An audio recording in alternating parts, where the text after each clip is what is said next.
Baik, bismillahirrahmanirrahim. Assalamualaikum warahmatullahi wabarakatuh.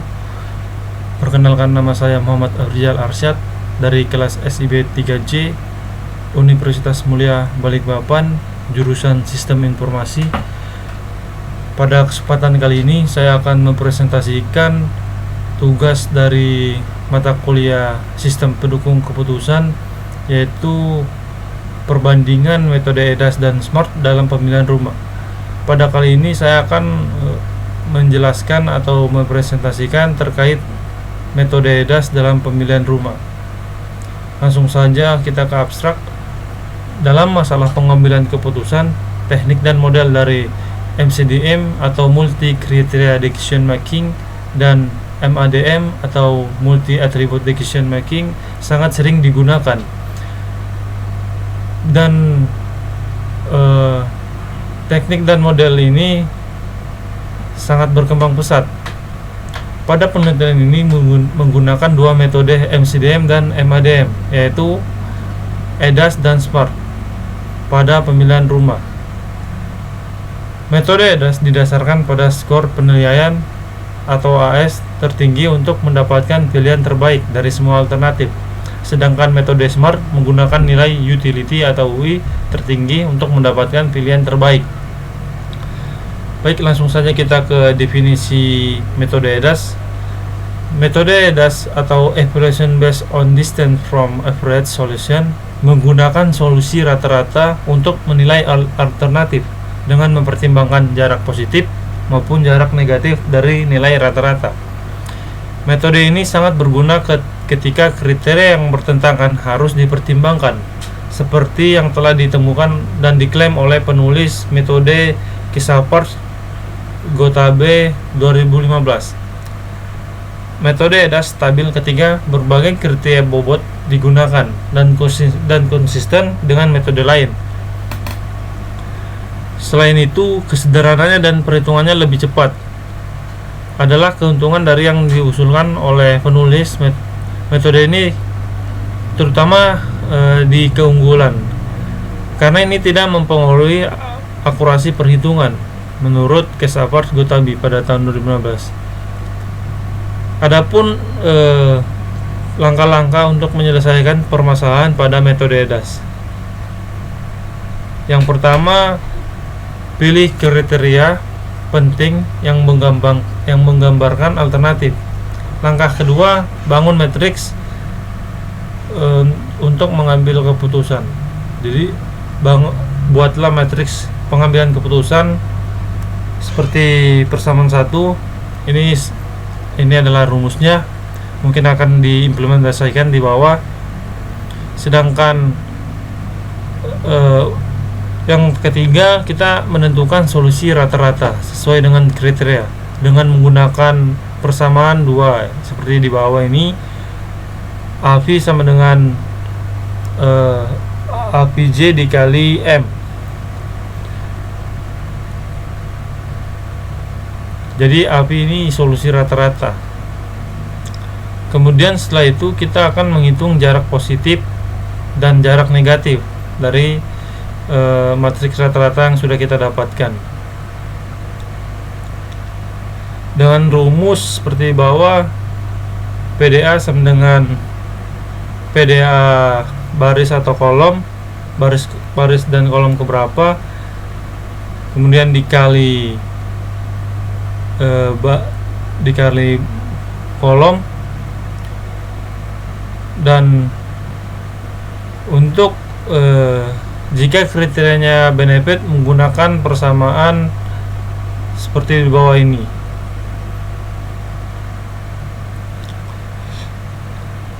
PDA sama dengan max dikali XIJ dikurang AVJ dibagi AVJ. Kemudian untuk jarak negatif atau NDA sama dengan max dikali AVJ dikurang XIJ dibagi AVJ. Jadi untuk perbedaan dari rumus ini hanya dibalik ketika XIJ dikurang AVJ, kemudian pada saat menghitung atau mencari nilai jarak negatif, AVJ dikurang XIJ, jadi kebalikannya hanya di situ. Nah, jika kriterianya non benefit, maka gunakan rumus di bawah ini. Berbeda dengan kriteria benefit, hanya saja di sini nilai jarak positif max dikali AVJ dikurang XIJ, sedangkan kriteria benefit X dahulu. Kemudian untuk menghitung nilai jarak negatif pada kriteria non benefit seperti bawah ini, yaitu NDA sama dengan max dikali XIJ dikurang AVJ dibagi AVJ. Setelah itu kita akan mencari atau menghitung jumlah bobot dari jarak positif dan jarak negatif yang sudah kita selesaikan dengan persamaan di bawah ini atau persamaan 10, yaitu SP sama dengan WJ dikali PDAJ. Jadi bobot dikali jarak positif. Kemudian untuk mencari SN sama dengan WJ dikali NDA atau bobot dikali jarak negatif. Kemudian itu kita akan mencari atau menghitung normalisasi nilai SP dan SN untuk semua alternatif dengan persamaan 12 dan 13.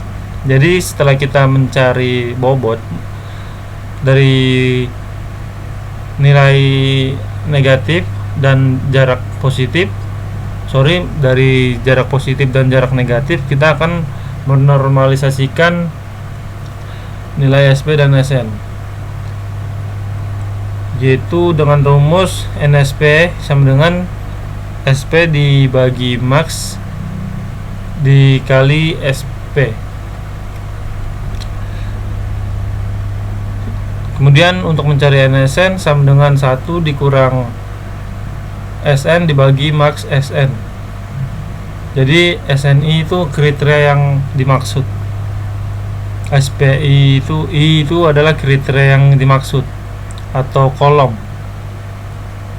Setelah menormalisasikan jarak negatif dan positif, kemudian kita akan menghitung skor penilaian untuk mendapatkan hasilnya, yaitu dengan rumus AS atau skor penilaian sama dengan dibagi 1/2 dikali normalisasi SP ditambah normalisasi SN. Setelah itu kita akan mencari rankingan pada metode ini. Jadi setelah kita mencari atau menghitung bobot, mencari normalisasi, kemudian menghitung skor penilaian, kita akan melakukan rankingan untuk menjadikan pilihan terbaik. Apakah alternatif A atau B yang akan menjadi pilihan terbaik. Oke, langsung saja kita ke implementasinya. Jadi untuk implementasi dari rumus tersebut, kita menggunakan 11 kriteria dengan 30 alternatif, di mana metode dalam pemilihan rumah ini masuk dalam metode MCDM atau multi criteria decision making.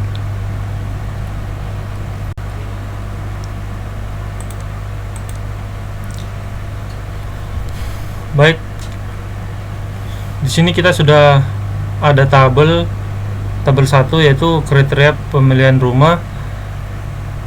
Di sini ada 11 kriteria dan tipenya ada salah satunya itu cost dengan kriteria harga. Jadi hanya satu tipenya yang berbeda, yaitu cost. Jadi kita akan menghitung berbeda pada tipe cost ini.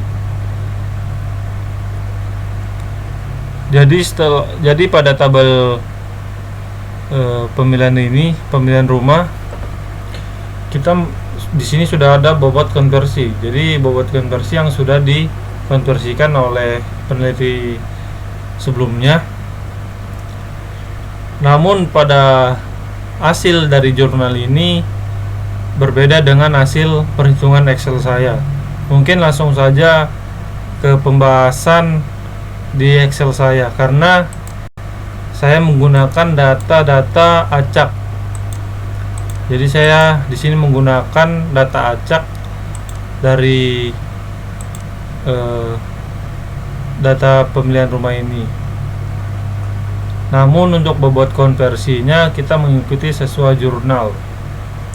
Jadi setelah yang pertama kita membuat metrik keputusan seperti ini, contohnya ada 11 kriteria dan 30 alternatif. Setelah kita membuat metrik keputusan, langkah pertama yaitu menghitung API atau solusi rata-ratanya. Jadi untuk menghitung solusi rata-rata dari kriteria pertama, di sini kita menggunakan rumus seperti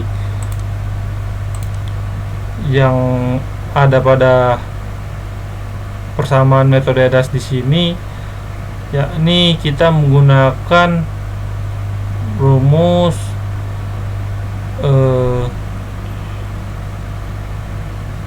solusi rata-rata dari kriteria J atau kriteria yang kita pilih, kemudian dikali bobot konversi pada kriteria yang dimaksud. Contohnya seperti ini. Jadi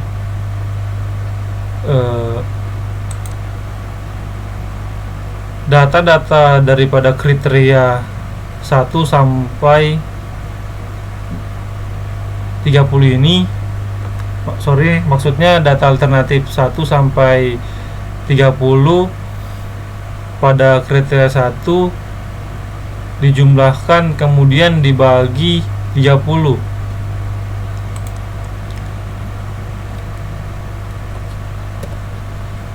Jadi hasil yang didapatkan yaitu 5,4. Jadi rumus API yaitu jumlah dari kriteria pertama, yaitu dari alternatif 1 sampai alternatif 30 dijumlahkan kemudian dibagi jumlah alternatif yang ada. Jadi di sini ada 30 alternatif, jadi total nilai kriteria 1 dibagi sama dengan dibagi dengan alternatif yang ada. Jadi alternatif yang ada itu yaitu 30. Jadi total dari ini sebanyak 162 dibagi 30 sama dengan 5,4. Hasilnya 5,4. Jadi solusi rata-rata dari kriteria pertama sama dengan 5,4. Begitu juga dengan baris selanjutnya atau mencari solusi rata-rata yang kedua. Jadi solusi rata-rata kedua itu sama dengan jumlah data dari kriteria kedua ini dari alternatif 1 sampai 30 dijumlahkan. Kemudian dibagi jumlah alternatif yang ada. Jadi di sini jumlah alternatif kita sebanyak 30, kemudian jumlah datanya dari kriteria itu sebanyak 194. Jadi 194 dibagi 30 sama dengan 6,5. Jadi rumusnya seperti ini. Jika dirumuskan dari Excel, jadi kita hanya memblok dari alternatif 1 pada kriteria kedua ini, diblok sampai ke bawah. Jadi rumusnya sama dengan sum buka kurung blok dari sel H6 sampai H35, kemudian tutup kurung dibagi jumlah alternatif. Oke, sudah jelas di sini. Begitupun seterusnya. Jadi untuk meneruskan rumusnya bisa kita copy saja. Kemudian setelah kita mencari nilai rata-rata solusi, atau menghitung API. Kemudian yang kedua kita mencari jarak positif.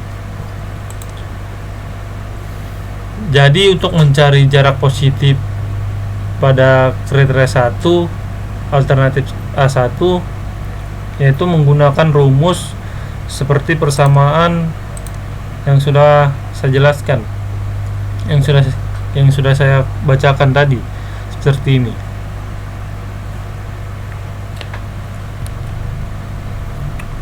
Ya, jadi sesuai rumus yang kita dapatkan di sini, yaitu PDA sama dengan maksudnya nilai jarak positif sama dengan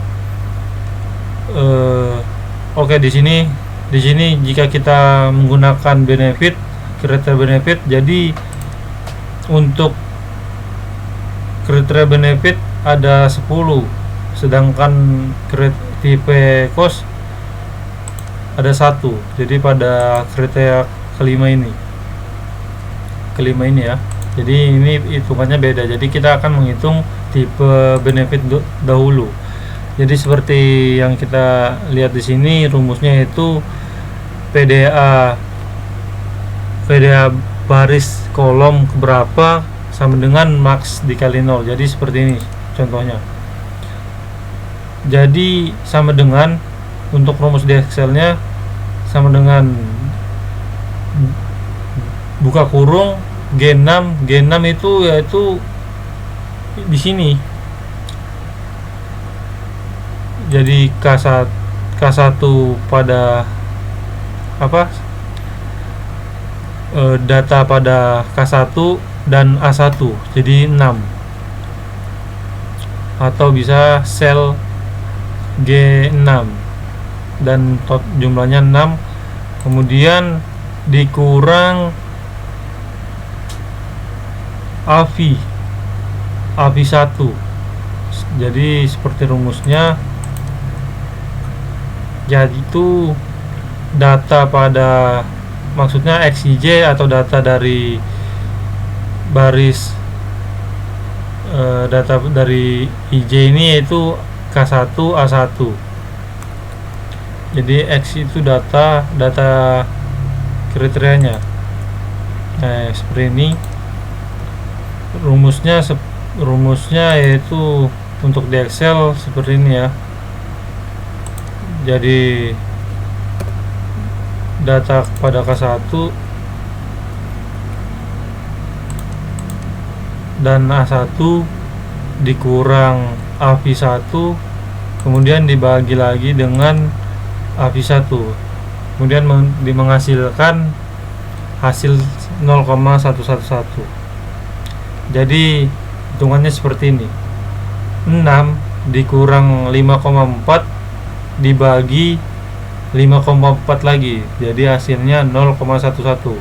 Itu cara bacanya, rumusnya seperti itu. Jadi ini bisa kita copy ke bawah. Jika mau menghitung satu persatu juga bisa, namun untuk mempersingkat waktu bisa kita copy rumusnya. Jadi seperti sebelumnya, sel pada A2 dan K1 menggunakan untuk mencari jarak positif pada kriteria 1 alternatif A2 yaitu sama dengan G7 atau K1 pada A2 yaitu 10 dikurang alternatif atau solusi rata-rata yang pertama ini AVI, kemudian dibagi AVI lagi, hasilnya 0,852. Jadi 10 dikurang 5,4 dibagi 5,4. Jadi hasilnya seperti ini. Kita hitung satu persatu dan sampai alternatif 30.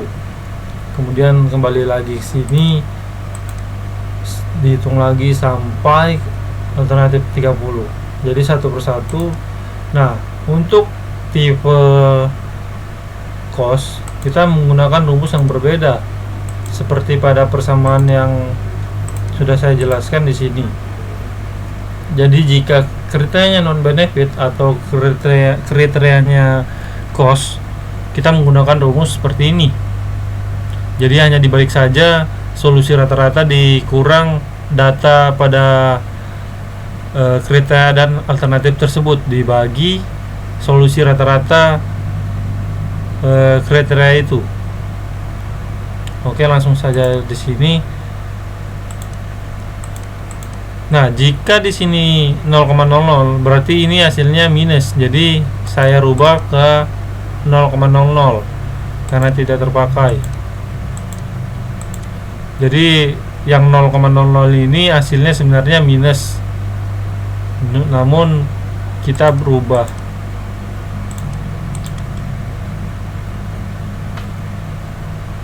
Nah, jadi untuk menghitung tipe cost atau non benefit kita menggunakan rumus AVI pada kriteria 5 atau AVI 5 dikurang data pada sel K5 dan A2 ini, atau data K5 dan alternatif A2 ini.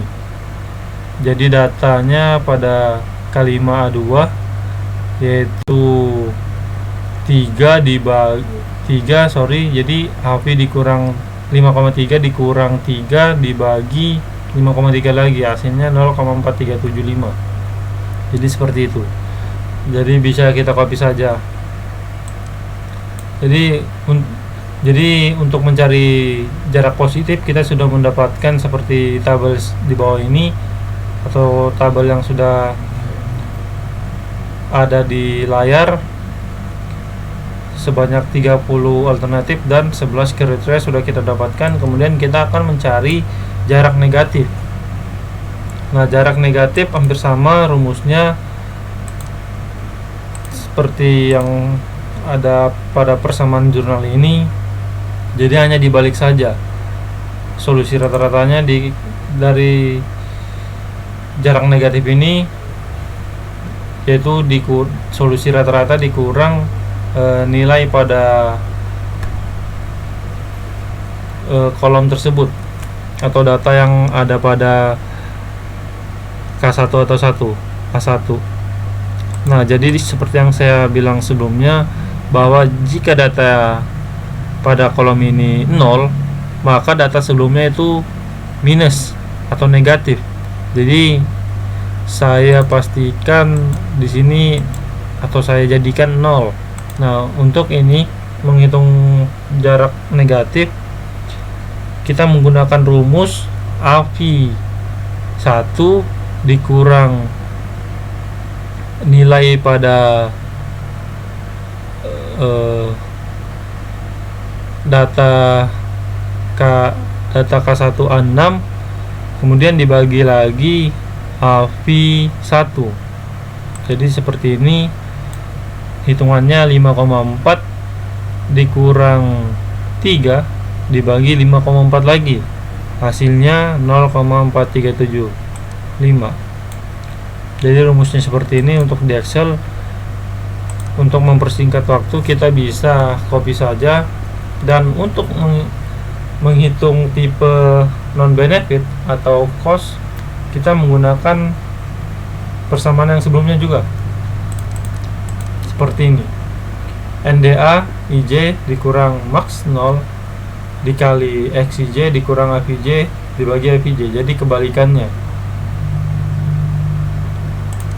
Jadi pada kriteria benefit untuk mencari nilai positif, rumusnya ada pada jarak negatif pada cost. Jadi kebalik. Di sini kita bisa lihat bahwa nilai pada K5 A1 dikurang AVI 5. Jadi AVI 5 5,3. Jadi seperti ini hitungannya. 7 dikurang 5,3 dibagi lagi 5,3 dan menghasilkan 0,296. Seperti itu. Jadi di sini juga kita sudah dapatkan 30 alternatif dari 11 kriteria sudah kita dapatkan nilai jarak positif dan jarak negatifnya. Setelah itu kita akan menghitung nilai terbobot.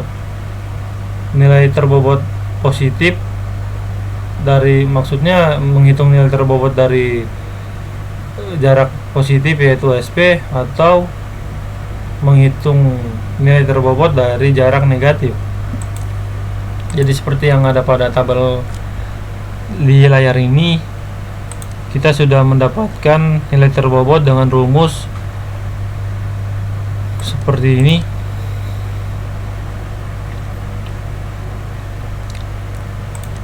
Jadi rumus untuk menghitung nilai terbobot yaitu bobot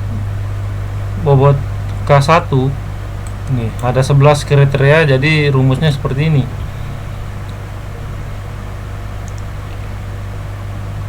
Bobot K1 sebanyak 0,039 dikali ini G43 atau 0,11. Jadi rumusnya, rumus untuk menghitung nilai terbobot dari jarak positif K1 ini, kita dari alternatif 1 ini kita harus menghitung jumlahnya ini. Jadi rumusnya berulang. Jadi bobot K1, bobot K2 dikali juga dengan nilai jarak positif ini dari K1 sampai K11 untuk mendapatkan nilai terbobot pada alternatif A1. Jadi hitungannya seperti ini. Di sini rumus Excelnya bisa kita lihat, dan cara bacanya seperti ini, bahwa 0,0398 dikali 0,11 maksudnya, kemudian lagi kriteria bobot kriteria kedua 0,9 dikali alternatif pada kriteria kedua seperti ini, dan menghasilkan nilai terbobot jarak positif pada alternatif 1 0,272 bla bla bla. Jadi seperti ini hasilnya. Nah, setelah itu kita akan mencari nilai maksimal dari SP. Nah, kemudian untuk menghitung nilai SN nya sama aja seperti rumus menghitung nilai terbobot jarak positif. Jadi SPSN ini nilai terbobot jarak positif dan nilai terbobot jarak negatif. Jadi bobotnya menggunakan 11 bobot dari kriteria 11 ini, kemudian dikalikan dengan nilai jarak negatif yang ada di sini. Jadi ada 11. Jadi bobot kriteria 1 sampai nilai jarak negatif dari kriteria 1 sampai ke 11. Jadi hampir sama rumusnya, hanya saja bisa diganti-ganti. Nah, setelah kita menghitung nilai terbobot, kita akan mencari atau menghitung nilai normalisasi dari nilai terbobot positif dan nilai terbobot negatif ini. Nah, rumusnya seperti ini. Di sini pada G78 yaitu SP pada A1, nah dibagi dengan nilai max. Nah, nilai max pada SP. Jadi untuk menghitung nilai normalisasi A1 ini, kita menggunakan rumus ini, NSP sama dengan, nah jadi di sini SP pada kriteria atau pada alternatif yang kita hitung di sini maksudnya NSP pada A1 rumusnya yaitu SP A1 dibagi dengan nilai max ini. Nah, nilai maxnya ya kan 0,65. Jadi SP pada A1 dibagi nilai max. Nah, hasilnya 0,4, sama dengan cara selanjutnya. Jadi kita bisa copy saja. Dan NSN, untuk mencari NSN atau nilai normalisasi negatif, normalisasi SN ini. Jadi SN pada A1 dibagi nilai maksimal dari SN. Nah, hasilnya 0,52, 59, bla bla bla. Jadi bisa di copy saja ke bawah. Setelah itu kita akan menghitung nilai atau menjumlahkan nilai NSP dan NSN ini pada alternatif 1 sampai ke bawah, sampai alternatif 30, dan didapatkan hasil seperti yang saya blok ini. Setelah itu, langkah kelima yaitu menghitung nilai skor penilaian. Jadi untuk menghitung nilai skor penilaian, rumusnya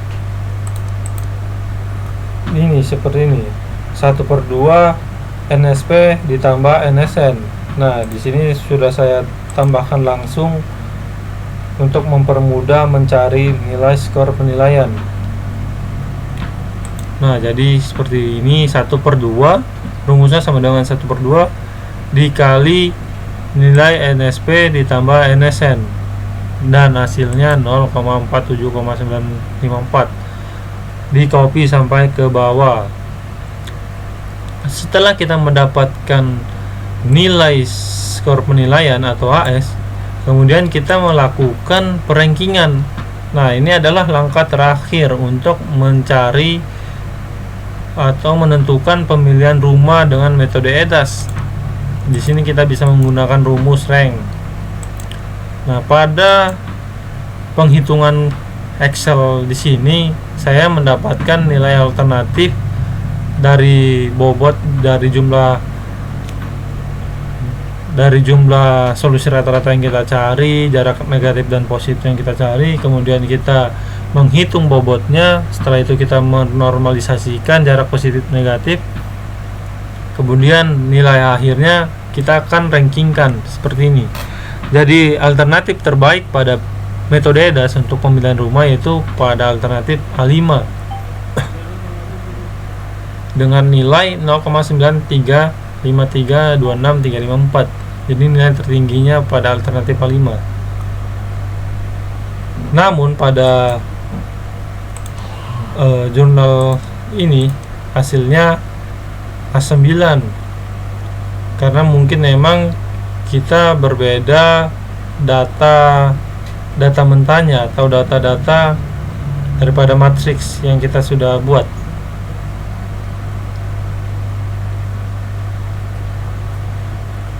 Oke, sampai situ saja hasil perhitungan saya atau presentasi saya. Mungkin bisa saya simpulkan sedikit bahwa metode EDAS dalam studi kasus pemilihan rumah sangat efektif, karena pada metode ini kita menghitung jarak positif dan jarak negatif, kemudian kita menormalisasikan kembali daripada jarak positif dan jarak negatif. Nah, namun sebelum menghitung normalisasi, kita menghitung bobot jarak positif dan negatif dahulu seperti yang sudah saya sampaikan pada Excel ini. Nah, jadi langkah pertama ada menghitung solusi rata-rata, kemudian mencari jarak positif dan negatif, kemudian menghitung nilai bobotnya. Setelah itu kita menormalisasikan, dan yang terakhir menghitung skor penilaian akhir. Nah, jadi kesimpulannya bahwa metode EDAS ini sangat efektif dalam pemilihan rumah. Demikian dari saya. Sekian, mohon maaf apabila ada kekurangan kata dan kesalahan kata. Wabillahi taufiq wal hidayah. Wassalamualaikum warahmatullahi wabarakatuh.